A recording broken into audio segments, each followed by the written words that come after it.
Ladies and gentlemen, welcome back to the show. This is Any Kind Media. We are your hosts. My name is Orson Subiano. I'm Taylor Vera. And on this episode of Our Take, it's going to be a little bit different. This isn't a newly released movie, and it's a movie that tells a story that's kind of near and dear to Taylor and I's hearts. This movie came out in 2013. It's produced by ESPN as a 30 for 30 documentary, and it tells the story of a Hawaiian legend by the name of Eddie Aikau. Both Taylor and I are native Hawaiian, and we live in Hawaii. And Eddie Aikau is somebody that he's infamous in Hawaii. You hear everybody knows about him growing up. Yeah, growing up, you know Eddie, you know his story, you know all of the crazy stats, all of that stuff. But this documentary, this 30 for 30, kind of dives deeper into his life and tells you his story of growing up, a lot of his family, the inner workings of his family, and then also tells the tragedy that happens later on in his life. So what we're going to do is we'll run this like a normal movie review. We'll do a quick spoiler-free review. It's not going to be very long. We'll give it I really only want to give it a score because of the scores that I saw online, and I just want to refute those. Yeah. And then we'll dive into what we'll call spoilers, but more so just kind of talking through the movie and just about our feelings. The reason why we're doing this now, though, is because this 30 for 30 was just recently put onto Disney Plus's catalog, I should say. And so I think I've watched this before, or maybe I've just seen snippets, because there's definitely a few pieces. Yeah, some of this, it seems familiar. Yeah, there are definitely a few pieces of it that I was like, oh, I've seen this before somewhere. So I've either watched it before or I just have seen clips from it. But I think this was the first time fully seeing it, and obviously, we just watched it. So we want to share with you our take. As far as the spoiler-free review goes, it's an ESPN 30 for 30, and I think for the most part, I don't think I've seen a bad 30 for 30 as far as like documentary wise goes. Yeah. They're all well done. They're all, well put together, good filming. They do a lot of research, and they even in this film, they interviewed a lot of people I would have never expected somebody to interview, or be able to interview, I should say. A lot of people that when I saw them, I was like, oh my God, like, I didn't even know that dude was still alive, and two, like, it's crazy that they went and got that person in.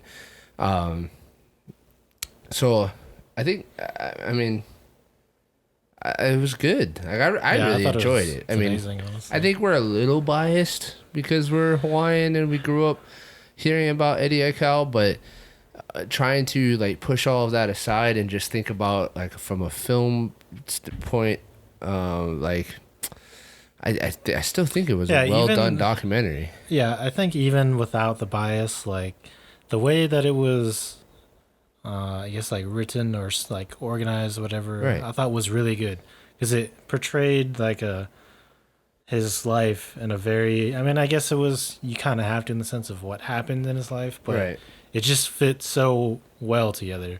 Right. Viewing it from his beginning. Yeah, they go in chronological order, right? But at the same time, like, it's never, it flowed really well. It wasn't, there were no, like, to me, there weren't really that many, or there weren't really any abrupt jumps or cuts or anything. It was, everything kind of flowed right into the next stage of whatever they were talking about. Especially because, it considered, obviously, a pretty sizable portion of time. It was over 30 years worth of time, so, yeah. I thought it was a good documentary. Highly recommend watching. Before I give my score, I just want to inquire as to all the people that reviewed this on IMDb. How does this have a 6.9 on IMDb? Like, I just want to know. I'm just curious. Like, if you're one of the 495 people that reviewed it on IMDb, you know, what was your reasoning for your score? I just want to know, because I mean, I feel like it's hard to dock a documentary, like, unless it's just flat out like wrong. Like, like if it's wrong or if it's like atrociously put together, I guess. But outside of that, I mean, I thought the narration was good. Yeah, I mean, it was narrated by the cuts, the reenactments, like, I don't know, everything. Yeah, there's a lot of original footage too. Like there were reenactments, but mostly of the tragic stuff. But other than that, like all the surfing and everything is all like real footage back from the media back then, which is not easy to do. I mean, it's not easy to pull all of that footage, because I'm sure it's all kind of spread around. Yeah, because back then there was no central YouTube database. It was every news company had their own storage system, or whoever it was, you know. So my rating for me, and I'm gonna knock it down 1 point, just because I feel like if I give it that score, it's just because I'm being biased Hawaiian. So I'm gonna give it a 9, because I don't want to be, I don't know, I just feel like I don't want to be a biased person and just give 10 to something that just because it's Hawaiian. So I'll give it a 9. And my realistic reasoning is just because I would have liked a little bit more explanation about a few things, or maybe a little insight into a few certain things. But I mean, it didn't hurt the movie. So yeah, I thought it was really great. I would give it a 9 as well, just to be fair, because it's not. I mean, it's for not any documentary, for me, like, it's kind of hard to say that it's a 10, regardless of how good I think it is, just because it's a documentary. Yeah, it's a documentary. Like, sure, there's a difference between a good one and a bad one, but like, can you really say a good documentary is better than like a masterpiece, like, movie that somebody's creating? Mostly because movies are fictionalized, right? So it's them creating the creation of it. Documentaries, you're just telling a story that's already been told, which, I mean, it takes skill and whatnot. But like you said, it's a different category. Yes. So out of documentaries, though, like if we were to subcategorize and sub-rating it, it's a 10 documentary. No. So, ladies and gentlemen, that's our spoiler-free review. It is on Disney Plus right now, for free if you have Disney Plus, obviously. But go give it a watch. It's about an hour and a half long, and you're probably not even paying for the subscription, so just go watch it on whoever's your bar accounts you're sharing. Sharing. But go give it a watch. Not just because it's an incredible story about a Hawaiian waterman, but also there's a lot of Hawaiian history in it. Yeah. I think for a lot of people, it might open up your eyes to a little bit of what Hawaiians truly went through and are still going through to this day.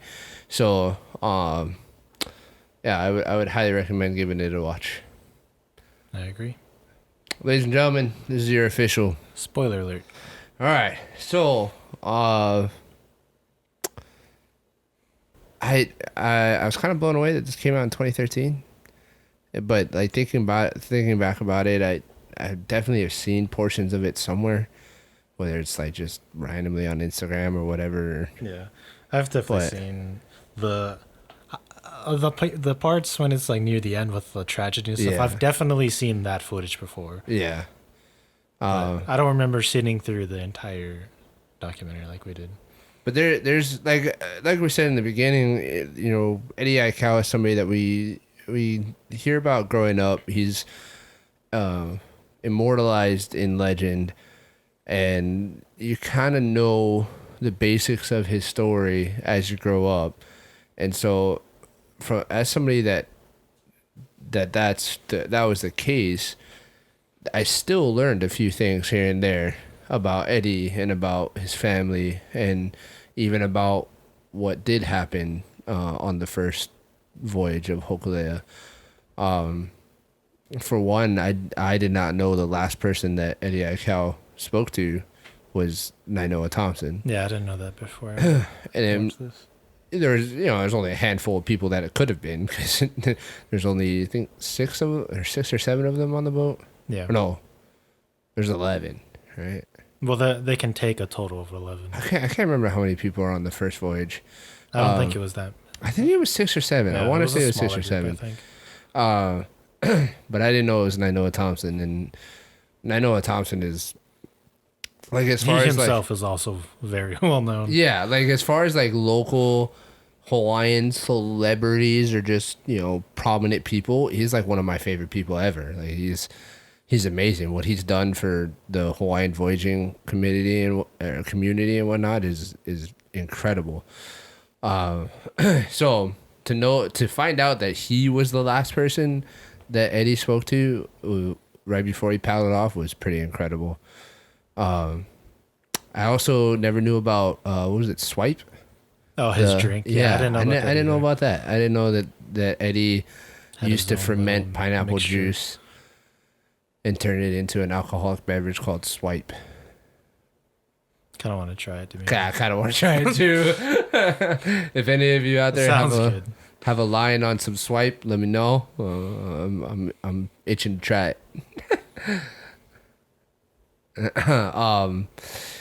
Let's see. I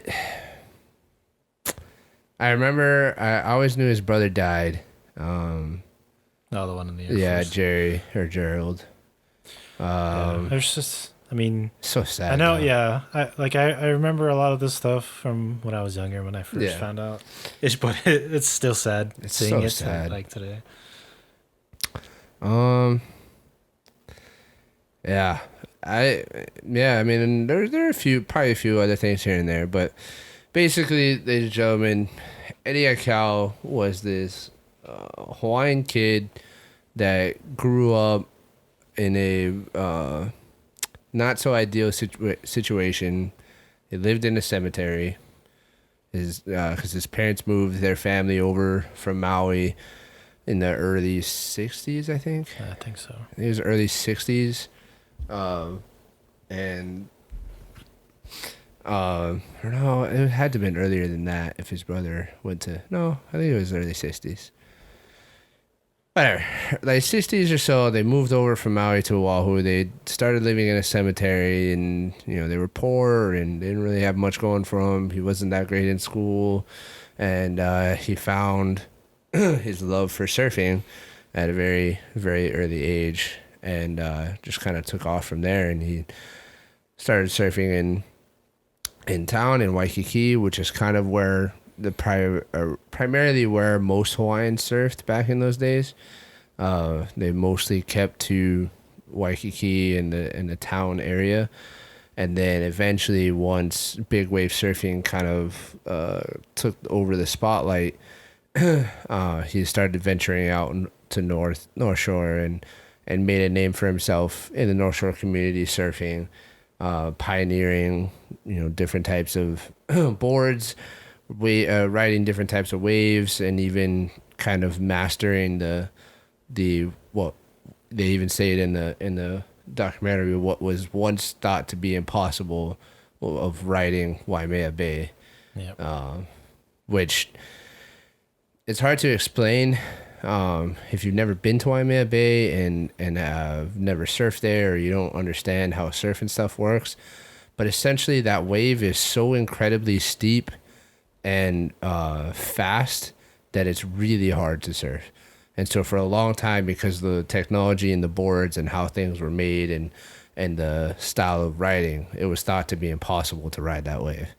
And Eddie was not the first, but he was one of the first people to do it and do it well. Yeah, and they keep doing it. Yeah, and then he kept doing it. And eventually, he became the first ever lifeguard at Waimea Bay Beach, and saved over 500 lives, or he had over 500 rescues, I should say. And let me retract that. It's 500 attempted rescues, over 500 attempted rescues.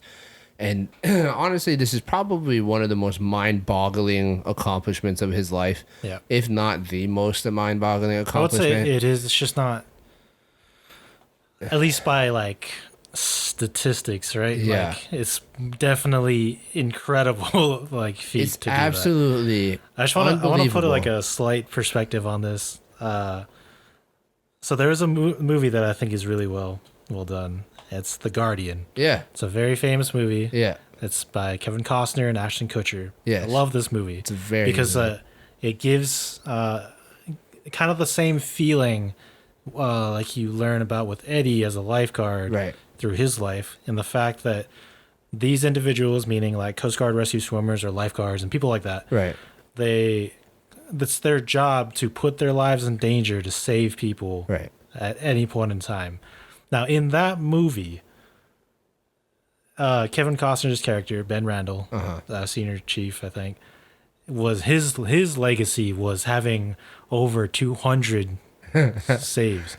Eddie Aikau had over 500, and this is real life. Not only just did he have over 500 saves, he also lost zero people. Like, not only did this man attempt and successfully rescue over 500 people, but in the time span that he was lifeguard in Waimea Bay, he never lost anybody, which is insane to me.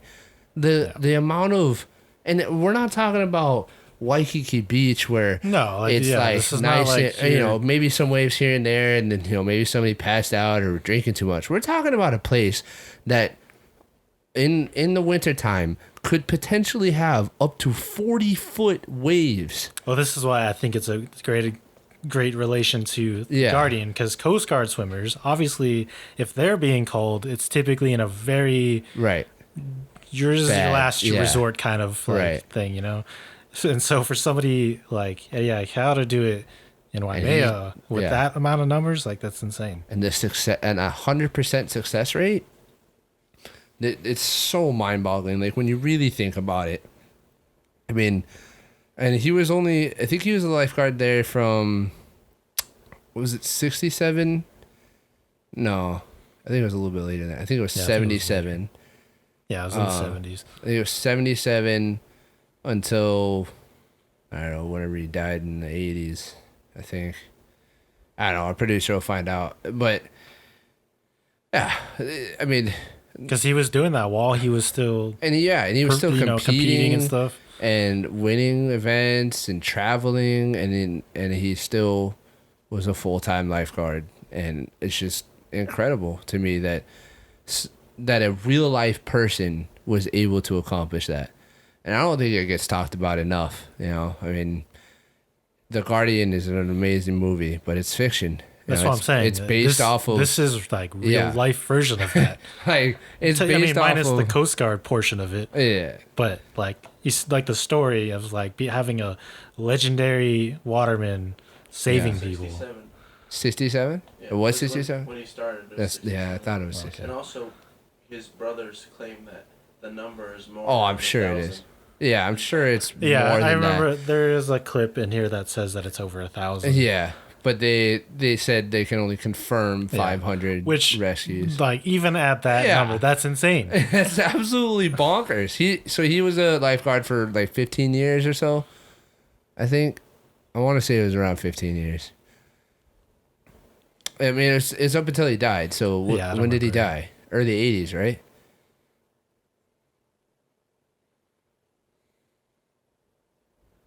What?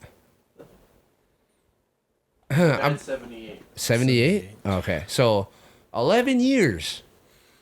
11 years, and you have confirmed 500 rescues? That means how many a year is that? That's what, like 40 something? Huh? 45 rescues a year? Dude, I've been in the fire department for almost 5 years now. I don't even have 15 attempted rescues. Like, what?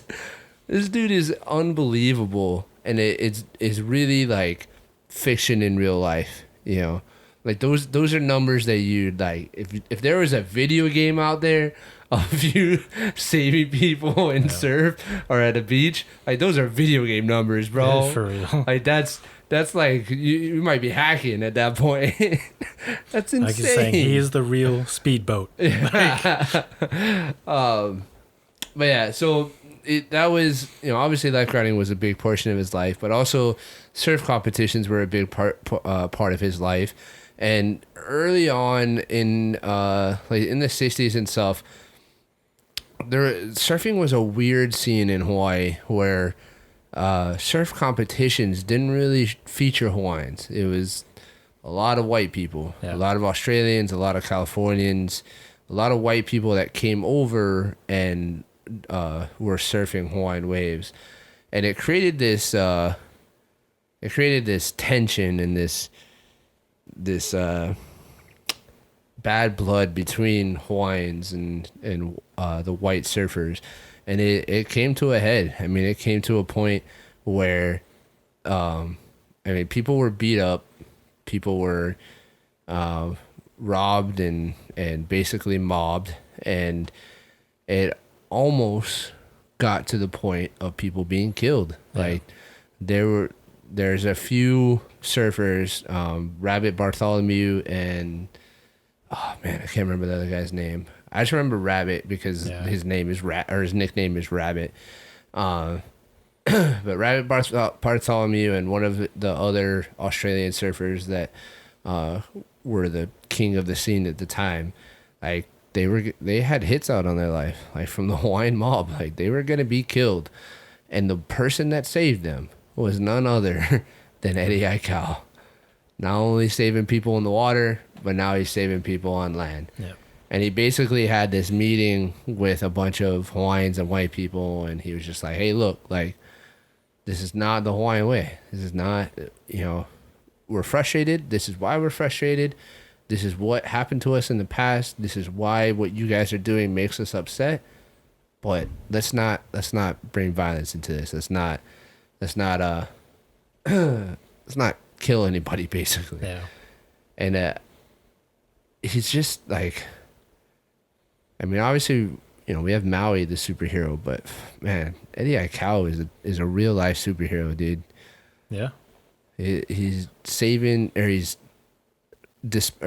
creating peace between two warring sides and saving people, riding these gigantic waves. Like, man, what else? What could Eddie not do? And there was a portion about this. I don't remember if it was probably before that happened in the movie, but he ends up gets invited to a competition in Africa to go surf. Right. Yeah. And South Africa. When he goes there, he basically he's a victim of racism. Yeah, because was darker skinned, they just assumed that he was black. Yeah. And treated him as such, especially at that time. And he basically just had an awful time. And then whenever he came back, like to experience that, right, and then to realize, like, these are terrible things, and you shouldn't really like do that. Be the better person. It takes a special kind of person to go through adversity like that and come out with a positive mindset instead of a negative mindset. You know, not everybody that experiences something like racial inequality and things being stolen from you, or generational oppression of your ancestors and your people, and then come out and be positive about things and want to look towards the future. Everybody just wants to dwell in the past, and it's a special person to do that. And that was exactly what Eddie was. He was a special person. So surfing and all that happened, and then there was a point in Eddie's life where he kind of, his focus transitioned because he was getting older and couldn't really keep up with the young surfers and their progressive surfing ways. And even though he won his first Duke at 31, but he couldn't really keep up, and so his focus kind of changed to more of a preserving his culture and I should say perpetuating his culture. And one of the ways that he decided he needed to do that was by taking part in the Voyage of Hokulea. And Hokulea was a concept or an idea by a group of Hawaiian sea voyagers that they basically wanted to prove to the world that Hawaiians actually knew what they were doing when they came from Tahiti to Hawaii. Like, it wasn't an accident, that they didn't just happen to find islands and then settle them, that it was intentional, and that they really did know what they were doing when they would voyage, and that they were explorers and all this. And so they decided they were going to build a canoe and sail from Hawaii to Tahiti, and Eddie Aikau decided he wanted to be a part of that. Which, you know, it's sad because that is the beginning of the end, essentially. The launch day for the Hokulea's maiden voyage, on that day there was a storm. It was like the worst conditions you could have trying to. And this is, now that I think about it, this is kind of one of the things that I didn't really know, or not necessarily didn't know, but just I never really thought about it in the way that they explained in the documentary. Because I always wondered why the Hokulea launched. Yeah, like, because it was not good conditions. It was really bad wind. There was a storm approaching. The wave conditions were horrible. Everything was like, no, don't go. You know, and you know, even a lot of the crew members were like, "Are we just gonna should we postpone this?"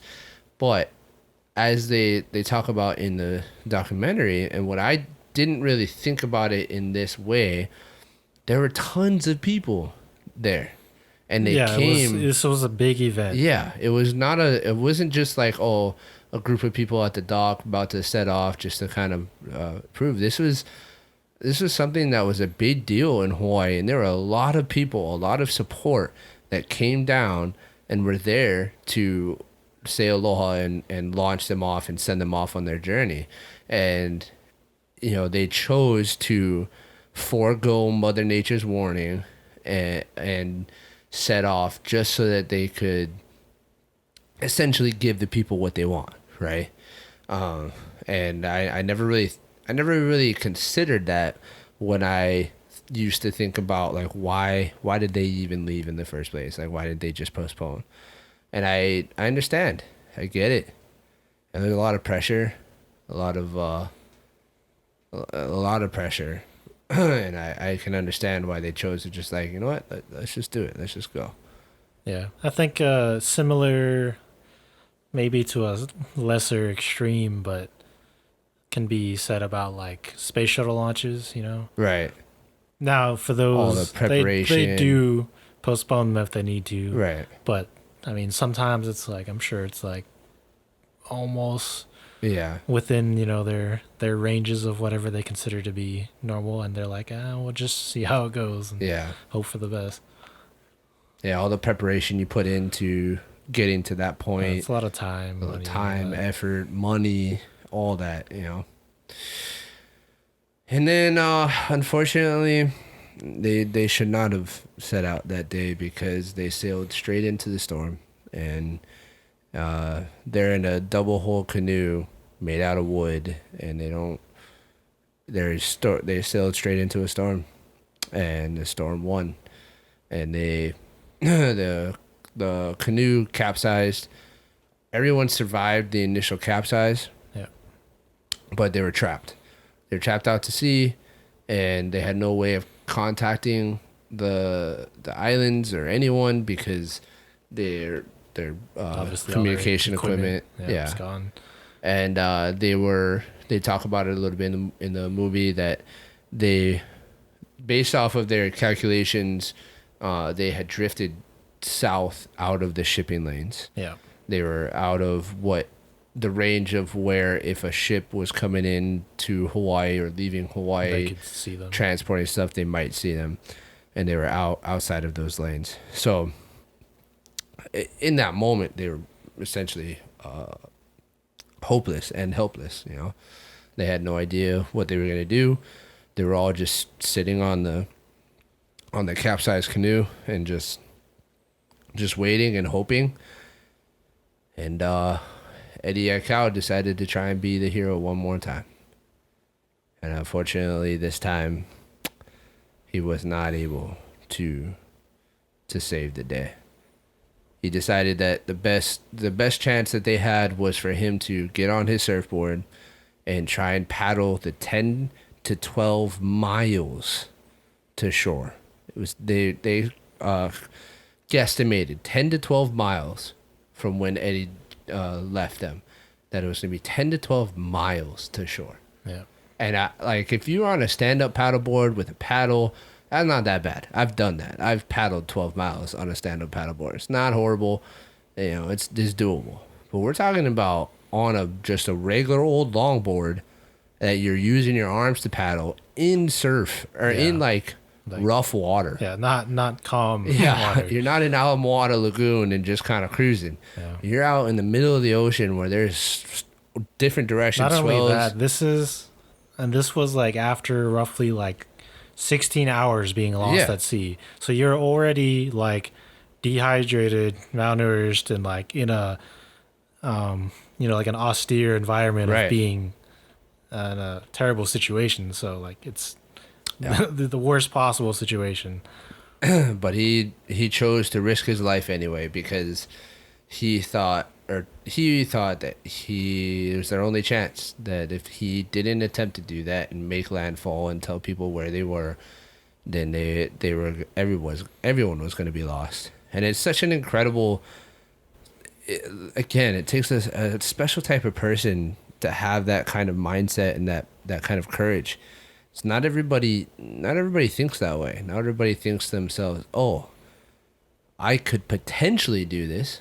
I could potentially make it to land and save everybody, and then, everybody will be safe. Yeah. Or plus, maybe I can get close enough. Yeah. But he's one of those guys that had like the full confidence. He's just like, 4 hours, I guess. 4 hours of paddling, I got this. No worries. It's gonna be cherry, bro. No worries. And so he set off, and that was the last that anybody ever saw Eddie Aikau. So one of the things that I would have liked more information, or for them to have touched on a little bit in the documentary, is how the Coast Guard found them. Sure. Because nobody knew that they crashed. And from what I was told, and just because they missed their window. What I was told when I've asked this question before, and I don't know if this is true, so take my word with a grain of salt. But what I was told is that they had check-ins, like which doesn't surprise every me. X amount of hours, you're supposed to radio in and say, hey, this is where we're at, we're good to go. And they missed, I think it was 3 consecutive check-ins. I was going to say, if this is similar to like military, which typically nautical things are, it's usually around if you miss like 3 to 4 check-ins, that means something might be wrong. And usually they have to go figure it out. So that's what I was told. I don't know if it's true. Maybe there's something else that I don't know. But I mean, to me, that logically makes sense. What I was told is they missed 3 consecutive check-ins, and the Coast Guard was deployed. They found the rest of the crew sitting on the Hokulea. They rescued them, took them back to the island, or back to Oahu. But Eddie Aikau never made it back to shore. And then shortly after that, or actually immediately after that, I don't know if this is still true to this day, like to the current day in 2022, but at least until, I know for a fact, at least until this movie came out, It was the single largest search and rescue effort for anybody in the history of the world, or known world, I should say. Yeah. Like there were thousands of people looking for Eddie Aikau. Thousands. I remember talking to my grandpa Larry, one time about old surfing and old stuff, because I just wanted to know if he used to surf and stuff. And he told me a story about he and his buddies were involved in the search of Eddie Aikau. They hopped on their boards and kind of just paddled the coastline around their house, just looking for any kind of sign of Eddie. But what kind of blew me away is he said that there were so many people helping and so many like boats and stuff out there that like he didn't really do much. Like he said he searched like maybe a couple 100 feet of the coastline, but that was it, because there was enough people to cover like the entire coastline, which is unbelievable. Yeah. Like there is an insane amount of people helping out this search and rescue operation, and they talk about it in the video or in the movie that the only sighting that they had or anything that they found was there was somebody in a plane, and it was I think it was actually it might have been a helicopter. It was an aircraft. It was either a plane or a helicopter, but from the way they described it to me, sounded like a helicopter. Yeah, because maybe. What happened was they said that they sighted his white surfboard that he had. Right. Very iconic white surfboard. And because they weren't at an altitude of which they could make radar contact, so they went up, made radar contact, dropped down to try to find the surfboard again, and it was gone. Right. Because back then they didn't have GPS, right? So they couldn't just mark their coordinates. They had to go up to radar contact so that they could, so the radar could mark their coordinates, and then they went back down and they never saw it again. And that was it. And eventually, the Aikau family called off the search, and this was like to me it was like the most like the saddest moment is when this is when I know Thompson's talking, and he's like explaining how his dad was, Pops. He made an announcement. He was like, everybody in Hawaii, just stop looking for my son. Let him go. It's such a. It really tugs on your heartstrings, man. It's really sad, and I can't fathom doing that. I can't fathom having to call off the search for your son.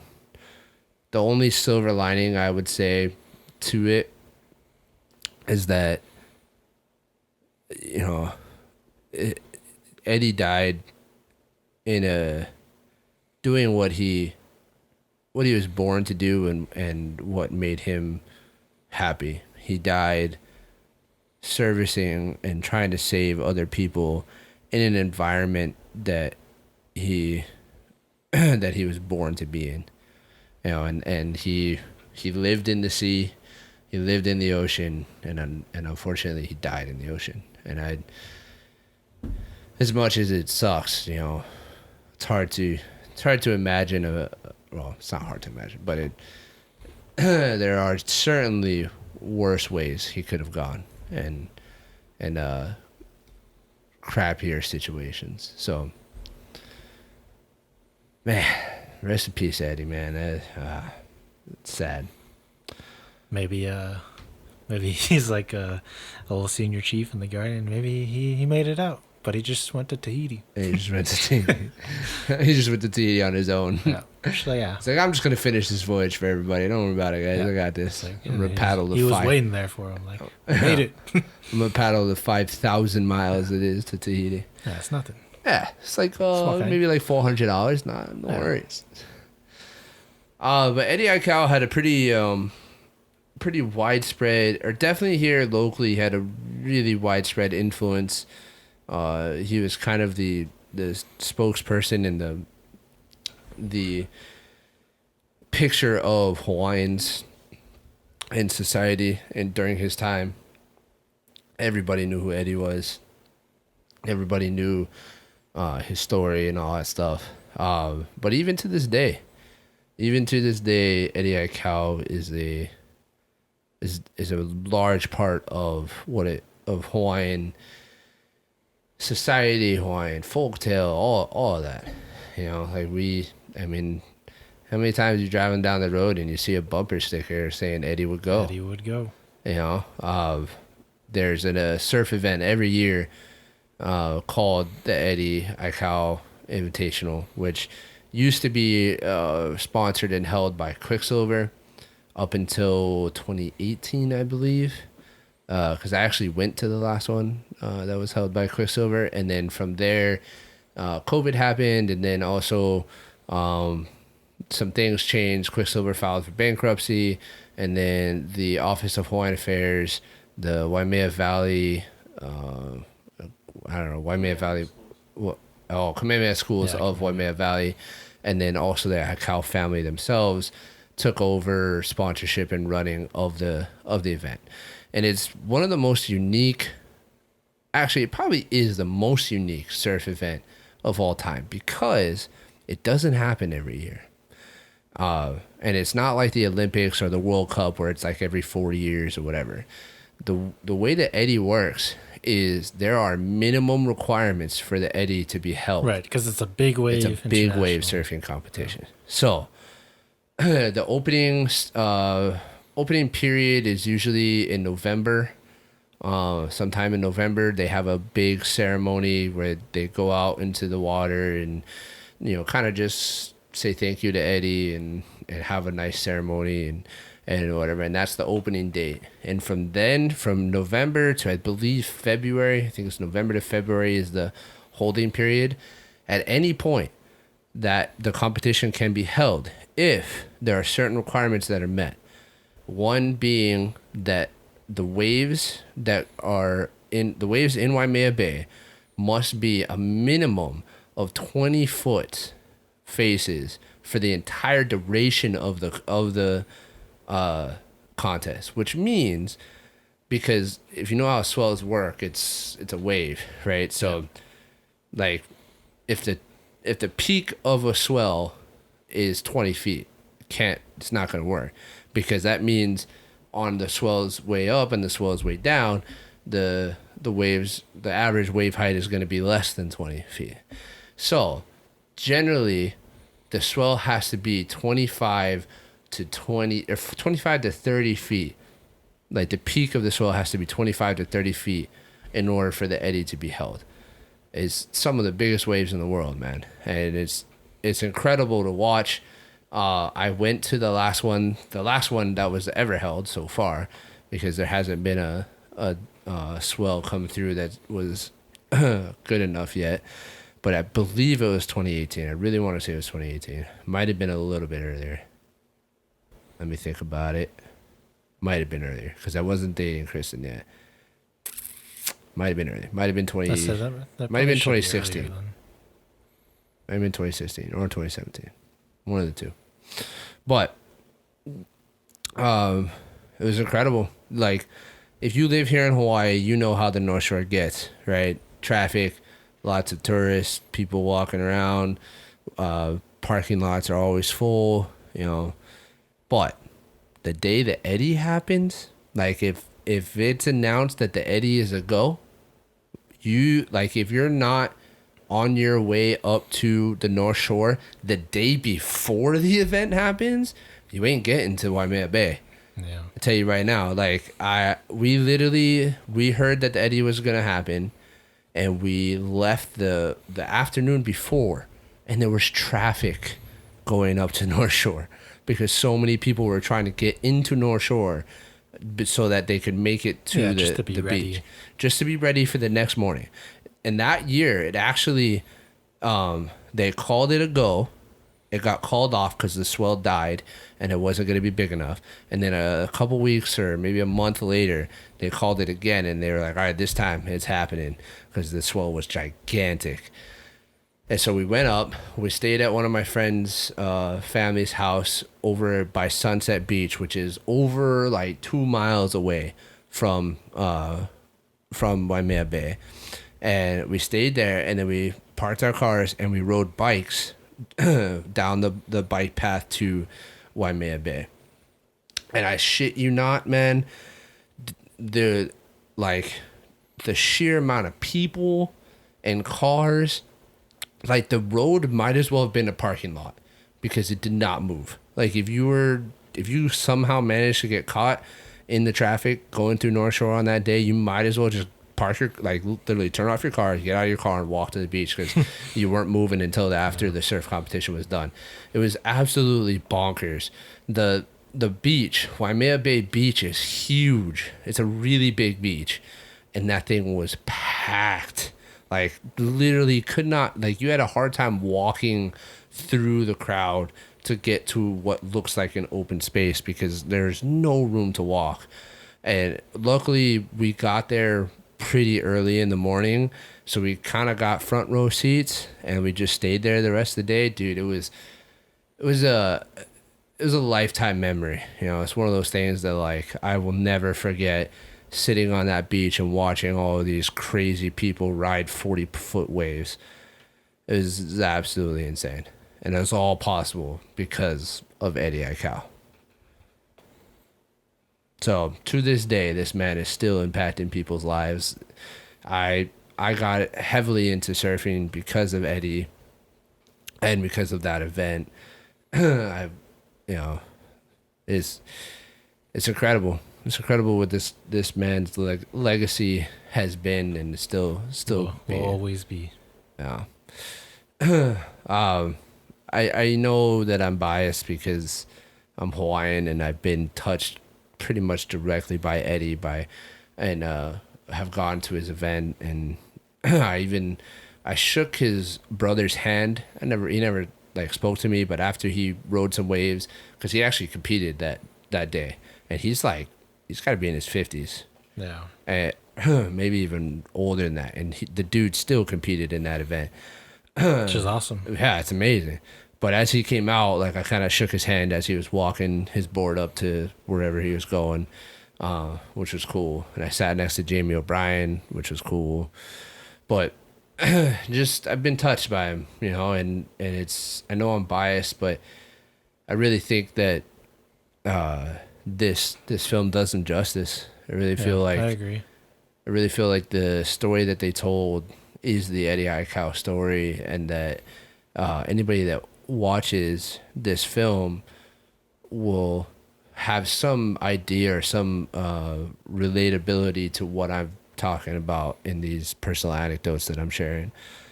And I really hope that all of you guys watching go watch this movie because it's pretty incredible. Yep. And I hope you learn the Eddie Aikau way. Yeah. Or just, Hawaiian. Hawaii. Yeah, that's pretty much it for me. I don't know if you got anything else about the movie. I feel like we touched on it a lot, and it's just a great documentary. Yeah, great documentary about a great man. Yeah. Last thing I will say is I was pretty impressed about the people that they got to interview. I know I shared it at the beginning of the episode, but there are a lot of people in this documentary that I was surprised about them interviewing. Specifically, people like Rabbit Bartholomew, because he kind of fell off the face of surfing after that initial beef between him and the Hawaiians. Like after that, he kind of just fell off because he was like scared for his life. Yeah, so he has PTSD. He kind of just fell off. And so I'm surprised that like he was willing to do this, and that just goes to show that even somebody that would technically be considered an enemy of Eddie Aikau loved Eddie Aikau so much that he was willing to be in his documentary. There's also a lot of really big names like Greg Knoll. Greg Knoll is one of the very first big wave riders, super famous. Ben Aipa, which I was super surprised about because Ben Aipa is another person that has kind of been a recluse from media. He's a very famous surfer, but he's kind of a recluse. and even like Sean Thompson, Brian Kalana, Dr. Ricky Grigg, which is really cool. Fred Hemmings. There's one more person. I don't see him on this list that I have. Oh no, sorry, Jeff Hockman. All those guys are like legends in the surfing community. It was really cool to see them on screen, being interviewed about Eddie Aikau. So good on you, ESPN. Good on you, 30 for 30 for. Yeah, even me not being like a big surfing person or anything, I do like some of these names. I'm even aware of some of these people. I'm sure you've heard of Ben Ipa. Yeah, Greg Knoll. Yeah. So I'm impressed that ESPN and 30 for 30 did their homework, and that's what I feel like because of all that. I feel like they did their homework, they did the research, and they really wanted to produce the right documentary about Eddie Aikau, and I think they succeeded.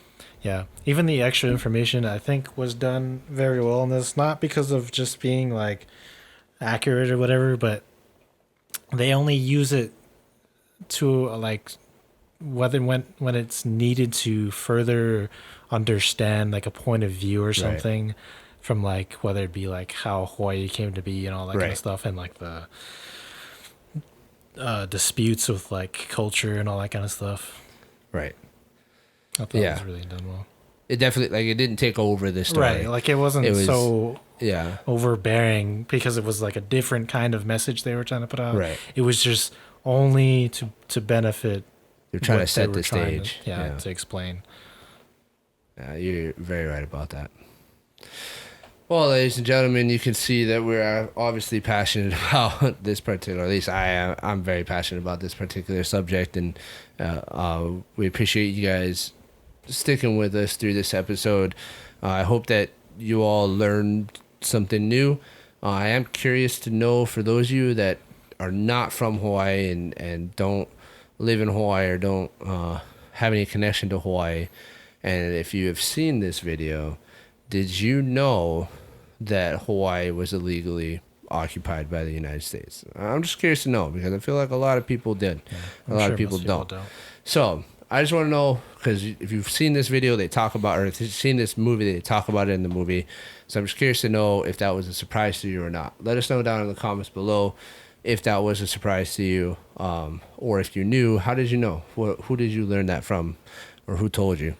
Thank you guys for being here. We appreciate you. Please like, subscribe, comment, share with a friend, and we'll catch you guys in the next episode. Eddie would go. Eddie would go, brother.